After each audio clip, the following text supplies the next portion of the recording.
The story begins by introducing our 16-year-old protagonist, Keima Katsuragi, a young man who couldn't stand the real world. Passionate about games, he had returned to the world of dating sims, where he loved the girls in the games and got along better with them than real-world girls. The protagonist had made a contract with Elsie, a demon from hell. This contract allowed him to conquer real-world girls, or rather, it obligated him to do so. By winning their love, he extracted the lost souls from their hearts. If he didn't fulfill his duty, the collar around his neck would end him. The rules were absurd, but the protagonist had a great talent for conquering. No girl had resisted his charms so far. Previously, he had a mishap while conquering Yui Goidu, a girl from high society. In that accident, their souls were swapped, and the protagonist experienced living in a girl's body. He got along well with Yui, they kissed, and their souls returned to normal. Two girls had a conversation, mentioning that they had captured 14 lost souls. At that moment, a maid brought them tea. One of them was named Haqua.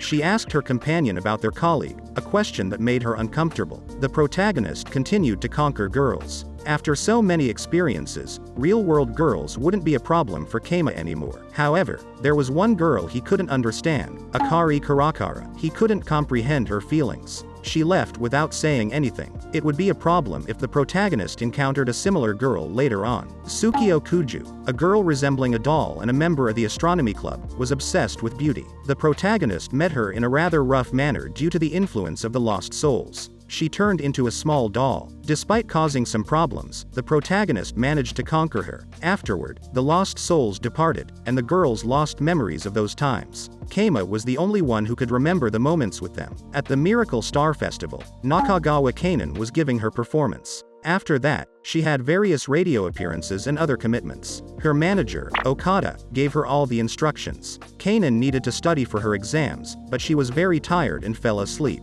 At that moment, Apollo, the goddess of the sky, appeared. She had no idea how she had arrived there. She had been sealing Weiss, and then suddenly she was there. She was the descendant of that god Apollo, and brought good luck to Kanan. Kanan thought she was seeing Apollo due to her tiredness. The next day, the protagonist was analyzing his next target. Tenri met the protagonist and Elsie, informing him that Diana wanted to talk to him. Diana spoke through Tenri's body. She was upset because the protagonist had been distant. Diana's personality was firmer than Tenri's. It had been 10 years since they had last met, and he couldn't understand her attitude. The protagonist told her that it was all an act to scare off Nora. Diana had become a goddess. The protagonist wasn't surprised. He had already met a demon. He wanted to know Diana's intentions. Diana got straight to the point. She proposed that the protagonist marry Tenri. Those with lost souls increase their power through them, while goddesses grow through love. If Tenri married the protagonist, Diana's power would be restored. That was the reason.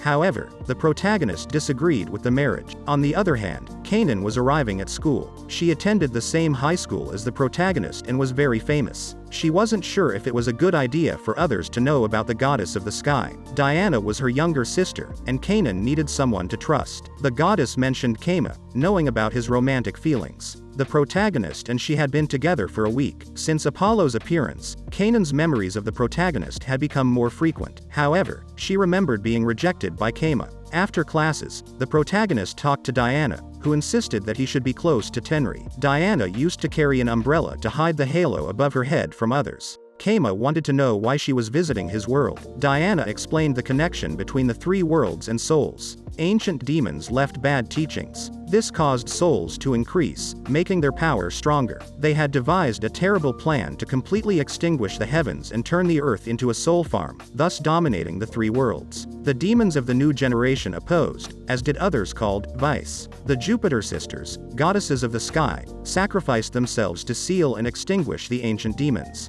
The seal opened again, and the goddesses and the new demons were in their world. Diana proposes to the protagonist that he accompanies her to search for her sisters, where there are lost souls and goddesses. For this reason, she needed the protagonist's help. Keima refuses. His job was to capture lost souls. He couldn't do anything without clues. However, there was one clue: the girls who remember what happened with him. If the goddesses were inside them, their memories would remain intact. They wouldn't lose their memory. The girls who remember the protagonist have a goddess inside them. Diana loses control, and Tenri returns to her body. She doesn't remember what happened since Diana took control. Kanan sees them talking and goes to the restroom to communicate with Apollo. She tells Apollo that someone was watching them. Kanan becomes worried. She had no idea who was stalking her. The protagonist was thinking about the conversation he had with Diana. Among all the girls he had conquered, he suspected Ayumi. At that moment, he realizes that Kanan is observing him. The protagonist wasn't sure if he should help Diana. Kanan is attacked by the mysterious observer in her dreams. The next day in class, she sees her attacker outside the classroom. She gets scared and runs into the protagonist's arms. She tells him that she can remember everything, including the kiss. Kanan can't resist and declares her love in front of the whole class. She also reveals that someone was pursuing her. At that moment, Apollo takes control, regains her powers, and leaves. Elsie appears, and the protagonist tells her what's happening. Apollo is attacked by the mysterious person, suspecting they came from hell. However, the goddesses had saved hell. As long as the goddesses lived, they couldn't resurrect the old hell. The mysterious person, Loon, stabs Apollo with a sword. Loon is a member of Vintage. Loon easily defeats Apollo. Before losing consciousness, Apollo assures him that it won't be easy to defeat her sisters. A flash of light emerges into the sky, creating a kind of signal. Meanwhile, in the forest, a mysterious person observes everything. The protagonist arrives with Elsie, and they worry upon seeing Kanan on the ground. In a change of scene, the girls were healing Kanan at the takeoff formation. Diana was with her sister. The sword that pierced Kanan was surrounded by murder magic. It belonged to the Weiss, and that magic was forbidden. Those who used it were sent to prison or something worse. The dagger bore the mark of Vintage, a cult of modern demons planning to revive the ancient demons. A normal human wouldn't survive that attack. The goddess inside Kanan was protecting her, although she was gravely wounded. The protagonist knew he didn't have many days. He needed to exchange information. Haqua tells the protagonist that he has a week to save Kanan. Once the poison spreads throughout her body, she'll die. The goddesses had defeated the Weiss in the past. Currently, Diana didn't have the strength, but with the help of her sisters, it was possible. The protagonist would search for them before Vintage. Apollo left a warning written in the ancient language of the sky. Hell has betrayed us, don't trust anyone. Her sisters were warned, and Diana would hide for the time being. Before leaving, she tells the protagonist that there are 6 sisters: Vulcanus, Apollo, Minerva, Mars, and Mercurius. They were all known as the Jupiter sisters. Keima had a week to find 4 goddesses. The search would begin in singing class. LD took on Kanan's appearance. Her manager and the other humans wouldn't know the truth. Only the protagonist and Haqua could see Elsie. Haqua needed to help the protagonist with the search, following Diana's indications. It wouldn't be that difficult to find them, since Kanan publicly declared her love for the protagonist. Diana's sisters inhabited the bodies of the girls he had conquered. Upon remembering everything, they would be jealous or angry with him, thanks to Kanan's rumors.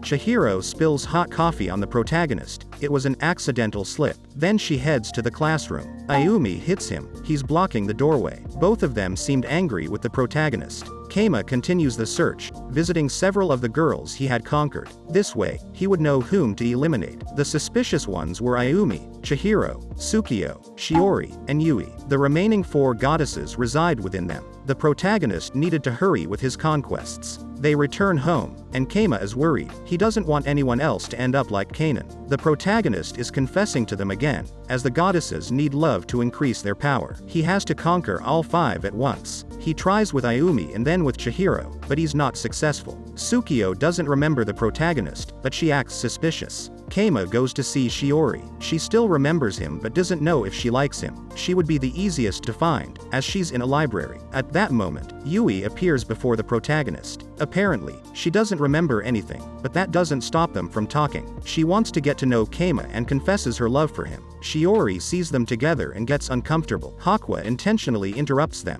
As night falls, the protagonist is at home. Chihiro calls Elsie, but it's actually Haqua pretending to be her while taking on the role of Kanan. The protagonist answers the phone, receives a message from Elsie, and apologizes for what happened earlier. The protagonist has finished acquiring the hosts. He has a plan. Keima creates a detailed plan for the hosts. In a change of scene, classes have ended. Haqua is helping the protagonist with the girls. The protagonist hopes that Tsukio will leave school. He plans to walk with her back home, but she's avoiding him. They take the bus. The protagonist uses his charms and manages to create an opening with Tsukio, leaving things on good terms. Haqua is with the girls after rehearsals. Chihiro tells the girls that she spoke with the protagonist. Ayumi leaves upon hearing the news. Meanwhile, the protagonist is behind Yui, but he trips and can't talk to her. He does, however, manage to have good luck. Ayumi passes by. She proposes that they walk home together, and they agree. She's accompanied by her friend Miyako. The protagonist wants to be alone with Ayumi. They talk about Kanan, which makes Keima uncomfortable. He tells them that they were just rumors.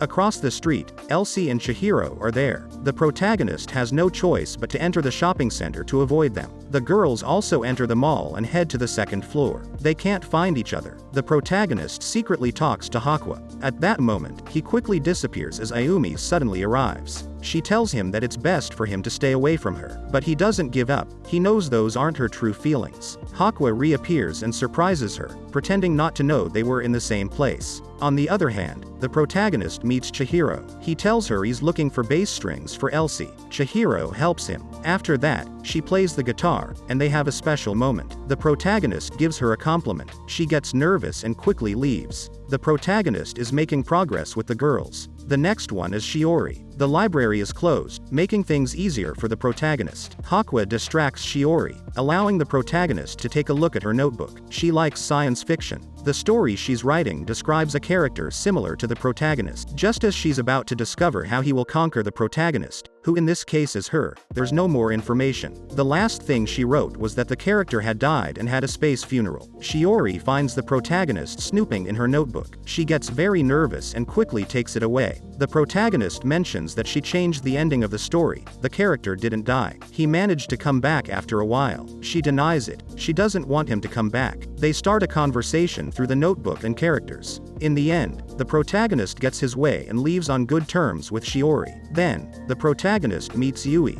Before leaving in the car, he realizes she's there and decides to wait. She wants to accompany him home, protect him. Yui has masculine complexes, but the protagonist isn't intimidated. He tries to take control of the conversation. Yui is clever. They continue talking, and she regains control. At that moment, Shiori exits the library and almost sees them together. This could be a problem for the protagonist, so he quickly flees with Haqua. The next day, the protagonist analyzes his progress with the girls. For now, Yui is in the lead. He has to figure out how to conquer all of them at the same time. As they leave the house, they encounter Nora, the demon who mistreated the protagonist. She enters the house without permission. She needs to talk to Elsie, and they can't let her see Kanan. Haqua tries to get information from her, while the protagonist goes to the library. All the goddesses are in the city. Keima has to hurry to save his life. Haqua fails to keep talking to Nora. At that moment, she realizes the miasma is spreading in the room where Kanan is. Meanwhile, the protagonist continues trying to conquer Shiori. He lets her read his notebook, and she leaves him a note. She wants him to finish reading her story. Things are still on good terms with her. However, things are about to take a turn for the worse. Someone was secretly observing the protagonist. The lights went out, and the protagonist was being attacked in the library. Meanwhile, Haqua was looking after Kanan. Nora sensed the miasma coming from the room and turns back, demanding an explanation. Haqua tells her the truth. Keima was attacked by Vulcanus, the goddess residing within Tsukio. She wanted him to stay away from Tsukio. She was a very beautiful young woman and couldn't allow someone like the protagonist to get close to her. The goddess was very observant. She knew the protagonist was close to Shiori. Keima tried to discard the note she had left for him, but she noticed and took the evidence away. However, it was just a trick. It wasn't the real note. The protagonist seized the moment to quickly escape the library. Vulcanus was weak. Her vision and hearing were limited, but she could manipulate objects. She sent her soul into them, becoming their eyes and limbs. Thanks to this, she took control of Tsukio's doll to protect her. Upon leaving the library, the protagonist found Tsukio's body,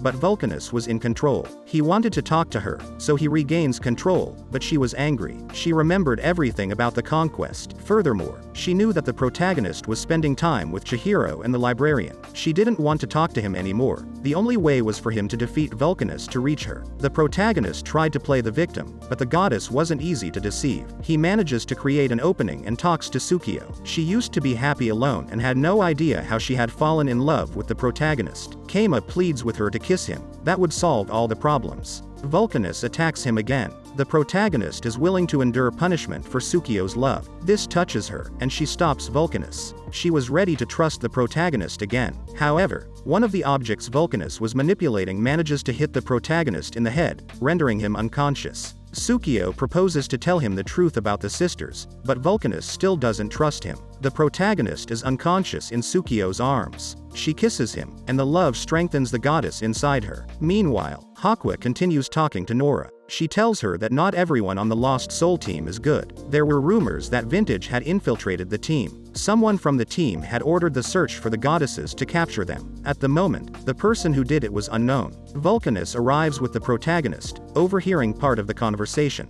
Vulcanus had encountered Diana and was surprised to see her wings. She couldn't believe her sisters were being hunted and that Apollo was injured. The protagonist carries the goddess and brings her to Canaan, as she couldn't walk. The sisters combine their powers to try to free Apollo. However, Apollo's defense mechanism activates. She retreats within herself. The sisters' spell works. Apollo is no longer in danger. However, she casts a spell on herself to protect herself while remaining unconscious. The goddesses don't know what to do to undo the spell. Mercurius would know what to do in such cases. Nora would inform her superiors about what's happening. However, the protagonist manages to persuade her. He proposes that she joins his team and keeps the truth hidden for a few weeks. That way, she could take the credit after they defeat the enemy threat. Haqua apologizes to the protagonist for not stopping Nora. She felt bad upon learning there was an infiltrator in her team. She had no idea about anything. Diana arrives at that moment. She asks the protagonist to kiss her but then regrets it. She knew her sister had regained her wings. The love she and her host had received was stronger than Tenri's. She didn't understand. Tenri had loved him for 10 years. The protagonist apologizes to her. Afterward, Diana also regains her wings. Her powers were growing. Keima tells Vulcanus to leave. If Vintage finds them, they could all be defeated together. Haqua had left an object for her. If she had any problems, she could give a signal, and they would know immediately. The protagonist had to continue the search.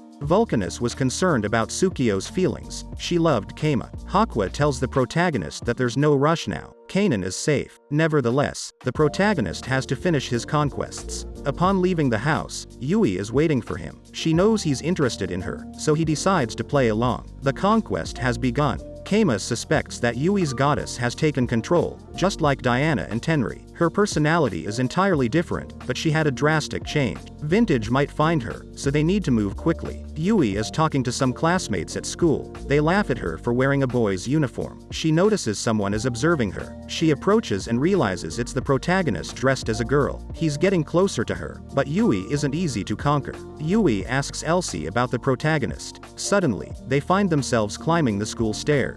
She asks him to accompany her to the restroom. Yui waits outside. At that moment, she remembers fragments of the past and asks the protagonist about it. Keima realizes things are working out. He invites Yui on a date. She gets nervous and runs off. She needs to think about it. Keima realizes that the real Yui was returning. The person he encountered in the library before was the goddess. She seemed to have control, or so the protagonist thought, but not everything was going as he wanted. The protagonist takes off the wig, and Shiori sees him. Yui was in the bathroom, thinking about what had happened with the protagonist. Her memories were coming back. The goddess inside her finally manifests herself. She introduces herself to Yui as the goddess of war, Mars. The goddess had a bad feeling about the date with the protagonist. She suggests that Yui carry a weapon. The time for the date arrives. They are at the Star Jetter amusement park. Yui wanted to take control of the conquest again. Keima prepared a plate of distasteful food for her. He knew she was rich and used to eating well. He thought she might like that. Yui's parents were usually busy and didn't prepare meals for her. The protagonist's gesture touched her. Yui goes to buy something to drink, and Mars manifests.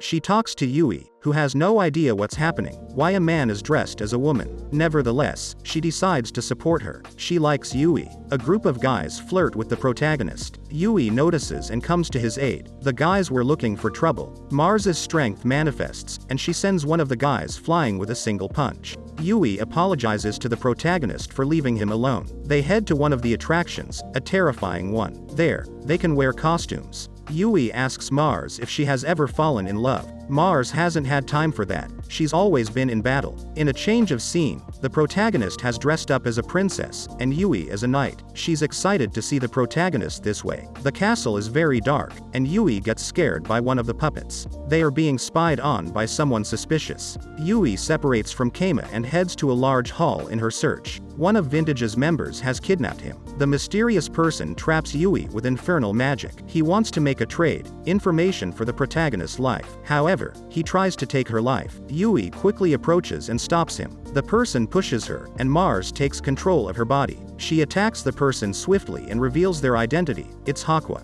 It's all part of the protagonist's plan to expose the goddess. Haqua quickly leaves the place. The protagonist is left alone with Yui. They manage to kiss, and Mars's power has increased. The protagonist tells them everything that's happening, requesting utmost discretion. Mars's strength is not the same as before. He gives her Haqua's bracelet. This way, Yui will know if they're in danger when the bracelet breaks. Yui accepts and leaves with a smile on her face. Her love for the protagonist has grown. The protagonist doesn't mention what happened to Kanan. It's better to leave things as they are. Elsie has some free time and visits her brother. She's surprised by the progress he's made in the search for the goddesses. While having dinner as a family, someone spies on them from the rooftop. Shiori is at work during her scheduled hours. She knows she was possessed by something unknown. She can't relax. A colleague reminds her that she needs to have her novel ready for the festival. She has 48 hours to finish it, otherwise, they can't present it. Shiori can't stop thinking about the protagonist. She has seen him in many facets, but she still likes him. She's somewhat disappointed.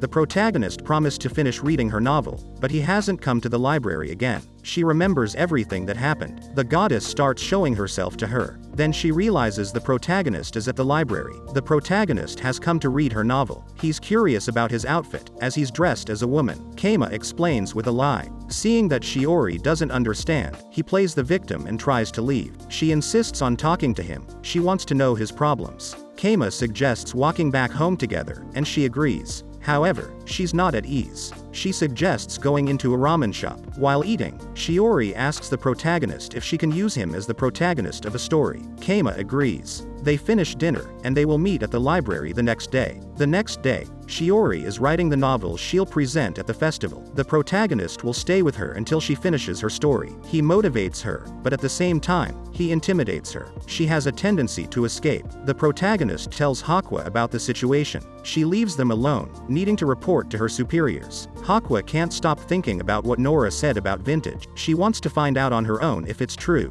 Shiori couldn't concentrate. She needed to create an original story. She decided to focus on developing the characters. She realized she didn't know much about the protagonist, only the rumors she'd heard. She thought the memories she had with him were products of her imagination, including the kiss, but she didn't dare ask the protagonist. She decided to explore other books for ideas. Time passed. Shiori was worried. She hadn't written anything for the novel. The protagonist communicated with her through her imagination. Shiori had changed. She used to write for herself, but now she wanted to write a novel that people would read. She felt happier. Keima silently observed her, noticing that she was stressed. She needed to stop thinking and start writing. She needed to write about herself. The protagonist hoped to read a story about a girl who lived inside a library, loved books, had trouble talking to people, and was confined to the library. Shiori became nervous and decided to walk around the library. The protagonist hoped she'd remember everything that had happened. While she was alone, the goddess revealed herself to her and spoke to her for the first time. The protagonist left, and Shiori began writing the story. She worked hard throughout the night. The protagonist read her story the next day while she slept at the library table. Keima finished reading her story and expressed his true feelings toward Keima. Shiori woke up, and the goddess revealed herself. She exchanged words quickly with the protagonist. She was very shy,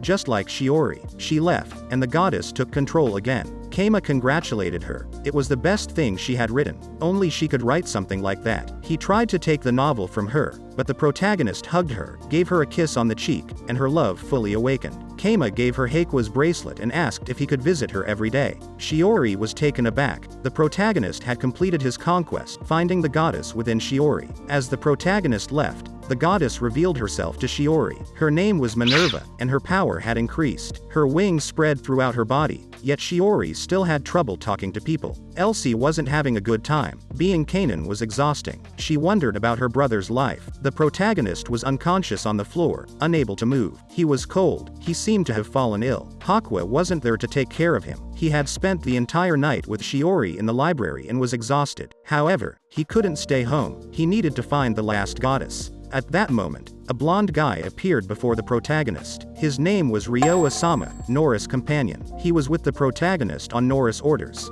The protagonist took Elsie's phone and called Ayumi, informing her he couldn't go to school. Elsie was at a funeral with her family. He faked a sick voice. Ayumi was worried about him and hoped he'd come visit. The protagonist would need Ryo's help. Chihiro then called Elsie's phone, asking why he hadn't come to school. He told her the same story but was rude to her. He couldn't let both of them visit him at the same time. After class, Ayumi went to the protagonist's house. Ryo saw her and informed the protagonist. That's when his plan started. He yelled in pain, acting sicker than he was. Ayumi fell for it and entered the house. She couldn't leave him alone in that condition. However, she didn't want to be near him. She made that clear. She helped him upstairs. It was actually Elsie's room. The room was messy. The protagonist told her that no one ever visited him and was glad for her visit. Ayumi fetched him water. The protagonist continued pretending, slowly getting closer to her feelings. He asked her to stay with him a little longer, and Ayumi agreed. Everything was going well until the doorbell rang. Ryo told the protagonist that Chihiro was visiting. Things got complicated for Keima. Ryo was ruining everything. Chihiro entered the house, and the protagonist panicked. He put Ayumi in bed and covered her mouth, telling her they couldn't make noise. Chihiro entered the room and saw the protagonist lying down. Ayumi was hidden under the bed covers next to him. The protagonist told her that his sister wasn't home and had come to leave a message for Elsie. Chihiro noticed the protagonist didn't look well, and he said he had a cold. Chihiro left the room for a moment to get some medicine. The protagonist wasn't comfortable with others seeing him with Ayumi, and he let her know. Chihiro came back with medicine and didn't expect him to be so kind. The protagonist tried to manage the situation with both of them in the room. Ayumi was nervous being hugged by the protagonist under the covers. Chihiro noticed that the protagonist's blanket was larger than usual. He lied and told her he was very cold. Chihiro turned on the heating and left the room again to get some water. Ayumi removed part of her uniform due to the heat. They tried to have a quick conversation, but Chihiro returned. Ayumi hid again. Chihiro had written the second part of the song she had shown the protagonist. Ayumi got angry, and Chihiro played her song. The protagonist liked it. It was late, and she had to leave. She thanked him for listening, even when he was sick. Ayumi had fallen asleep. The protagonist woke her up, and she hit him. She was always angry with him. He didn't know Chihiro was going to visit. At that moment, Chihiro returned, knocking on the door. Both were surprised. She told the protagonist she was in love with him. Ayumi heard everything. The protagonist pretended not to hear due to his illness. Chihiro was embarrassed and left. Ayumi heard Chihiro's confession. The protagonist couldn't allow her to leave like that. He pretends to be in pain to make her stay, claiming it's because of all the hits she gave him under the blanket. The protagonist steps out for a moment to go to the bathroom. He needed to strategize because things were getting complicated. Both were close friends, and he needed to try to conquer only one of them. Keima tries to call Chihiro, but Ayumi calls her first. She asks about her confession to the protagonist. She had heard rumors about it. Chihiro tells her the truth. She confessed her love for him. Ayumi supports her. Seeing that the protagonist was feeling better, Ayumi leaves. The protagonist can't stop her. Both girls think about what happened. Things wouldn't be the same from that moment on. Meanwhile, in the Far East Division, the meeting of the Lost Soul Squad leaders takes place. Haqua is there and discusses the rumors she heard about the goddesses, Vintage, and the organization. The chief was aware of the rumors, but Heaven hadn't informed them about the goddesses. There was no reason to hide something like that. Regarding Vintage, new members had recently been added to the organization, but they had all been thoroughly inspected. They needed to ignore those comments and focus on their mission with lost souls. Haqua was paranoid about Nora's comment. After asking the chief, she felt calmer. She was doing some shopping before traveling when some individuals forcibly took her. The protagonist was sleeping at home when Diana unexpectedly visits. He sensed imminent danger. She asks the protagonist to arrange a meeting with the other goddesses. Elsie helps the protagonist locate the hostesses. They were still asleep. This way, Diana could speak peacefully with her sisters. The information was confidential. Diana calls her sisters, and they go upstairs. They see their sister Apollo, still submerged in the hydration spell.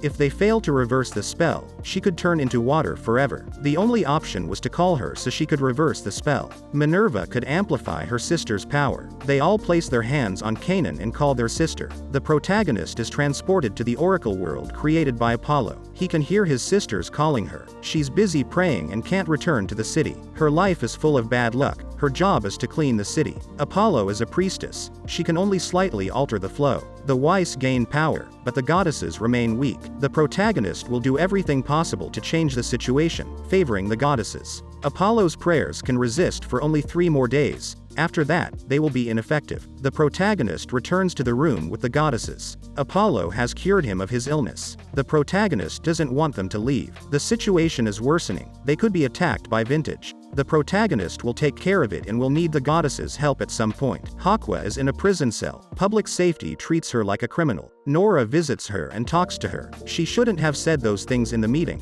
She didn't think about the consequences. Also, if the traitor were someone of high rank, like a department head, public safety took her by force. They need orders to act. Apparently, Vintage was involved in the modern hell. Haqua is shocked by Nora's news. She asks for help, but Nora refuses. She is one of the traitors. In a scene change, the protagonist is searching for the last goddess. He only has 3 days left. He's not sure if the goddess is inside Chihiro. He needs to go for the most probable candidate. Keima talks to Chihiro. She tells him that this year, she will participate in the festival. The protagonist thanks her for visiting him when he was sick.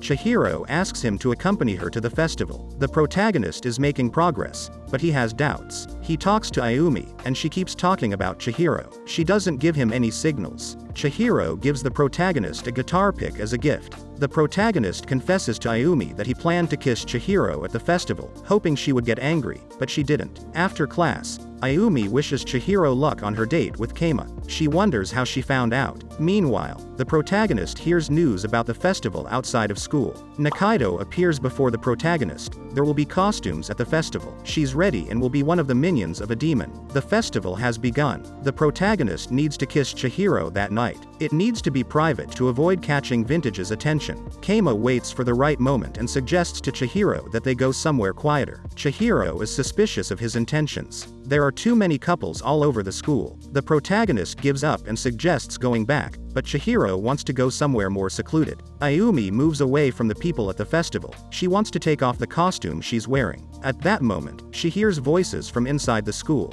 It's the protagonist. She manages to see them together, going up to the school rooftop. Chihiro is very nervous when alone with the protagonist. She confesses that she wants to be with him. Keima approaches her and gently holds her. Chihiro gives him permission to kiss her. It's her first kiss. The protagonist is surprised. He could be lying. If not, she wouldn't be a host. In a scene change, Ayumi is crying. She's sad to see the protagonist with Chihiro. The goddess Mercurius has manifested before her. It's the protagonist's last chance to confirm if he has a goddess inside him. The protagonist wants to know when she fell in love with him. She's had these feelings since spring. She confesses that whenever she confessed to other guys, she was thinking of him. Chihiro kisses the protagonist, but the goddess doesn't manifest. She asks Keima if he loves her. The protagonist says no. He claims he was just playing with her, making her feel terrible. She used to mock him and wanted to get back at him. Chihiro cries and runs away. Ayumi had heard everything and was angry at how her friend was treated. The protagonist tries to make things right, but Ayumi hits him and leaves.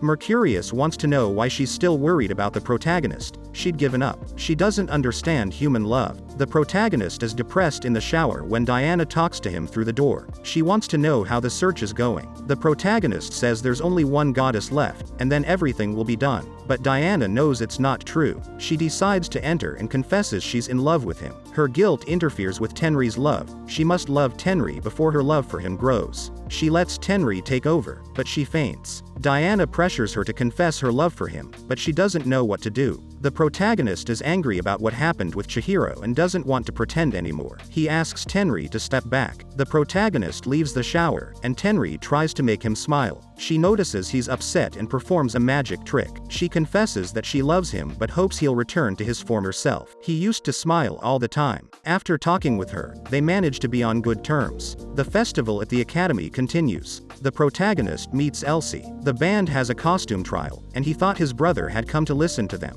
The concert is the next day, so he needs to try to conquer Ayumi before then. While talking to Elsie, she gives him a clue. He realizes that the concert invitation has a date, the date the first festival started. The school emblem is a goddess. They head to the theater. 10 years ago, they found a swarm of lost souls underneath it because it was the oldest building in the school. He enters with Elsie and notices the secret tunnel that used to be there is gone. He goes to Meijima Coastal Park and sees the exit of the tunnel has disappeared. Someone sealed it. The protagonist sees a giant figure in the middle of the sea. He asks Elsie to fly him there. They need to be invisible and cautious. As they approach, He realizes the waves are not right, they need to dive beneath the rock. They manage to cross and see something horrifying there. However, they don't inspect it properly. Elsie's communicator activates, making noise, and they quickly flee the area. A mysterious person had removed the barrier, allowing them to escape. This person was speaking with Professor Nikaido. The protagonist manages to escape with Elsie and returns to the academy.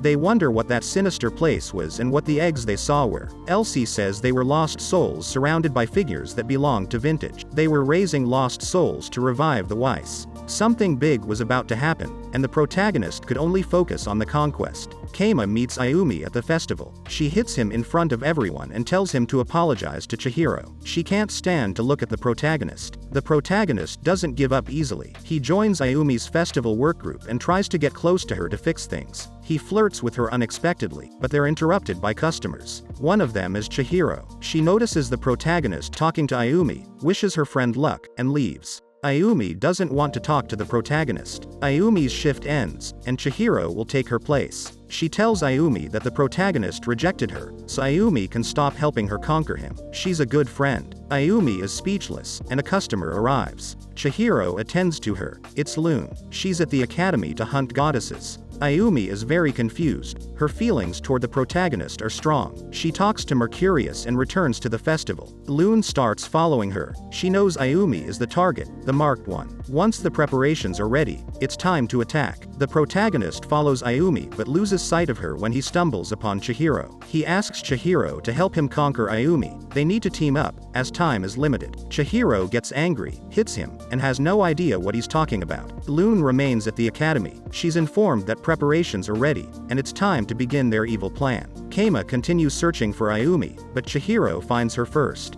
Ayumi is feeling unwell and can't be around her. Chihiro tries to confess that she didn't really help Ayumi, she was always thinking about the protagonist. But before that confession can take place, Keima interrupts them. Things become complicated. Chihiro doesn't want to cooperate, and the protagonist can't continue playing around. He tries to talk to both of them, but then Haqua's alarm goes off. Something bad is happening, and some individuals quickly arrive and attack them. Vintage had devised a plan and was silently spying on them. They defeat and capture all the goddesses simultaneously. The protagonist and the girls are captured, but not for long. Haqua arrives and rescues them. Previously, Haqua was imprisoned and was going to be banished, but one of the bosses secretly freed her. Haqua was loyal to the organization, but they treated her as a criminal. The boss was on her side. Secrets had always existed in the Inferno, but it was time for a change. He gives her a scythe that has belonged to noble families for years. She stood out the most among them. Haqua was no longer a member of the Lost Soul team. She was a criminal. She was the only one who could save the modern Inferno, and she had to go to the human world to protect the goddesses and defeat Vintage.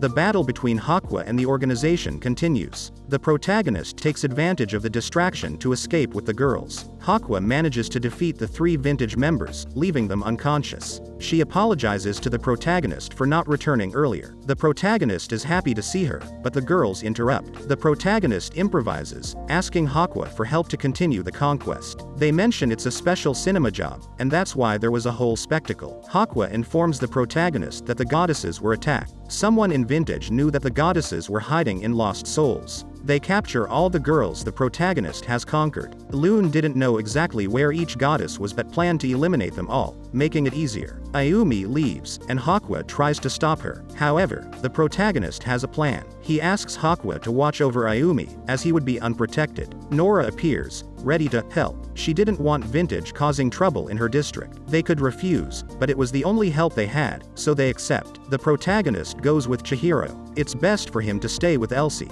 They go home and realize Kanan has been taken. Diana appears. She managed to hide before Vintage attack. She couldn't warn her sisters. The protagonist calls Elsie, worried, but she's okay. They knew that Vintage planned to bring back the old Inferno, using the rock on Majima Beach as a door. They had to stop them, otherwise, all humans would suffer the consequences. There was a breach between their world and the Inferno. Beyond that was the fortress of Greta del Este, where they'd been sealed before. Vintage planned to bring the old Inferno into the human world. Diana wanted to stop them, but the problem was bigger. Haqua wanted to take charge. It was a war of the Inferno. The protagonist interrupts them. They still have a chance. They need to free Mercurius. The protagonist goes to declare his love to Ayumi. Loon receives orders. She still can't eliminate the goddesses. They have only one day to complete preparations. She had worked very hard to achieve her goal. The protagonist goes to Ayumi's house, tries to enter through her window. Ayumi is taking a bath and sees him through the window. She tells him to leave. While arguing, the protagonist accidentally sees her without underwear. Ayumi gets angry and hits him, inadvertently throwing her underwear at him. The protagonist confesses his love for her and tells her he'll be waiting on Turtle Rocks by the Kozu River. If she doesn't come, he'll keep her underwear. The protagonist goes to the agreed upon place. If he doesn't conquer her that night, it will be too late. Chihiro overhears their conversations and doesn't understand anything. Haqua briefly explains what's happening. Chihiro needs to fall in love with the protagonist to stop Vintage. Ayumi arrives at the agreed upon place, and the girls stay hidden, watching the conversation. Keima talks to Ayumi. He says he only came to retrieve his belongings. He slips, and the protagonist catches her in his arms. Haqua gets a call from Nora, informing her that Vintage is headed their way. They need to leave quickly. Haqua tells the protagonist through the microphone, but he doesn't want to miss the opportunity. He takes Ayumi's hand, and they go to a completely empty park. The protagonist was happy to be with Ayumi in that place. Vintage had arrived, and Keima needed to distract Ayumi while Haqua defeated them. He pretended to stumble, and Ayumi came over worried about him. They needed to move quickly. The place was no longer safe. They reached a store and sat down to rest. Loon was leaving the store just then, and both of them noticed. The protagonist quickly leaves, and Nora stops Loon from following them. Haqua suggests that it's best to hide. Vintage was all over the city. Chihiro knew of a place. They arrive at Meijima's Happy Street. Chihiro calls one of her bandmates, and they all, coincidentally, gather and enter the house. She wants to help and apologizes to the protagonist for confessing at the worst moment. She decides to help him conquer Ayumi. They all have dinner together. Chihiro worsens things. Ayumi would feel guilty even if she gives her consent to be with the protagonist. Miyako tells the girls to try on the uniforms they'll wear at the festival, and the protagonist has to leave the room. Chihiro betrays the protagonist's trust and tells Ayumi the whole truth. It was all a game for the protagonist. She records the entire conversation about the conquest. The protagonist enters the room, surprised by Chihiro's betrayal. Ayumi slaps him and can't hold back her tears. She runs out of the room. Chihiro tells him he should stop lying to her. Ayumi is honest. If he wanted to conquer her, he should tell her the truth. Elsie doesn't remember the protagonist calling her. Apparently, she's being manipulated by a team that monitors Vintage. Chihiro said all that to break the love triangle. The protagonist surprises Ayumi. He wants to show her who he truly is, a young video game enthusiast. Ayumi understands the protagonist's feelings and gets straight to the point, asking him to marry her. The protagonist accepts, and they go to Ayumi's house. He tells her parents about the wedding and plans an impromptu wedding. He confesses that he loves her, but she knows it's not real. His confession doesn't come from his heart. She runs out of the house and tells him she'll wait for him in a romantic place. Nora tries to follow her, but she's suddenly impaled by a lance. Vintage attacked her unexpectedly, but she's not so easy to defeat. Her partner, Ryo, arrives and explains that Nora ordered him to use decoys all over the city. This way, Vintage would be confused. The real Nora was watching Ayumi. Nora gives them an invisibility blanket and leaves. She had to keep doing her job. Loon finds them, and Haqua tells the protagonist to leave with Chihiro. She'll stop Loon. Diana is still hidden. Haqua is fighting Loon. The protagonist runs with Chihiro to Ayumi's location. They accidentally let go of each other's hands and get separated. Being invisible makes it harder to find each other. Vintage is lurking, but they can't see them. The protagonist finds Ayumi, and they continue. Nora is watching Ayumi next to the beach rock. They are very close to the gate. Everything will end there. Ayumi remembers Chihiro's confession and mentions that the protagonist had a reason for the Conquest game. If she wants to know the truth, she has to ask him. The protagonist finds her, and the invisibility blanket is removed. He demands to know the truth. The protagonist tells her they don't have much time. He can only answer one question now. The others will come later. The protagonist is straightforward with Ayumi. If she doesn't agree to his terms, he'll leave her alone. Ayumi gets scared and decides to agree. She asks if he really loves her. Keima is honest. He tells her no. What he feels for her is love. Nora turns on the lights on the ship, creating a romantic atmosphere. They decide to continue the wedding at the Meijima Sea. They have to hurry. Vintage is getting closer. Nobody manipulated Ayumi's feelings. she chose to fall in love with the protagonist. That's why she's the most complicated. They continue with the wedding. The protagonist kisses her romantically, and the goddess inside her awakens. Mercurius faints, and Vintage quickly arrives at the protagonist's location. Diana arrives to rescue her sister, and her wings are finally revealed. The secret Lost Soul team arrives to help the protagonist. Rimayul makes an epic entrance and fights Vintage. Not everyone in the organization is evil. The protagonist still has allies. They have to rescue the girls Vintage captured and help gather the goddesses. Chihiro doesn't see anything that happened. The protagonist did his job. Chihiro has to leave. She has a concert the next day. The protagonist leaves with her. There's nothing more he can do. He doesn't have the strength to fight anymore. Chihiro left her guitar at the protagonist's house, and she has to find it. Diana and Mercurius are still fighting. The protagonist gives Chihiro her guitar and thanks her for everything. The battle continues on the beach. They manage to free their sisters and awaken Apollo. On the other hand, Haqua has problems with Lune. They fought all night, and Lune leaves her alive. Nikaido was waiting for Elsie. She tells her that everything is fine. She shouldn't be late for the band's performance. She wonders how Nikaido knows it's her, as she still looks like Kanan. Chihiro, before leaving, wanted to know why the protagonist went out with her before. The protagonist confesses that she shouldn't be involved in everything that happened. Keima will listen to her performance. She leaves. The goddesses manage to seal the entrance again. Night falls, and the girls still haven't arrived. Chihiro decides to start the performance with Miyako. However, they manage to arrive just in time.